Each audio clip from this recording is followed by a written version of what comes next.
ఈ డౌన్ ఎక్కువ తీసుకుంటే ఈ ఆర్మ్ రౌండ్ ఇందులో మ్యాచ్ అవుతుంది, ఇటు వస్తుంది. డౌన్ తక్కువ తీసుకుంటే ఇట్లా లూజ్ వస్తుంది, ఇక్కడ కొంచెం బ్యాక్ అయిపోతుంది. ఇది అప్పుడు ఎంత ఎక్కువ వస్తుంది.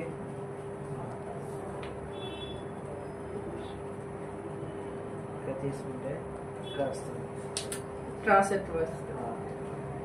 అంటే మనకి హ్యాండ్ లూజ్ తక్కువ ఉండి ఆర్మ్ రౌండ్ ఎక్కువ ఉన్నప్పుడు డౌన్ కొంచెం ఎక్కువ తీసుకోవాలి.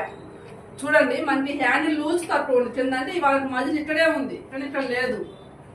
హ్యాండ్ లూజ్ తక్కువ ఉండి ఆర్మ్ రౌండ్ ఎక్కువ ఉన్నప్పుడు మనం డౌన్ న్యాచురల్ తీసుకునే డౌన్ అన్నారు. ఇప్పుడు ఇక్కడ 18 ఆర్మ్ రౌండ్ ఉన్న వాళ్ళకి 7 ఇంచెస్ లూజ్ అనేది కామన్, కానీ వీళ్ళకి ఏంటి 5.5 ఉంది ఇక్కడ లూజు 4 పాదాల మీద. అప్పుడు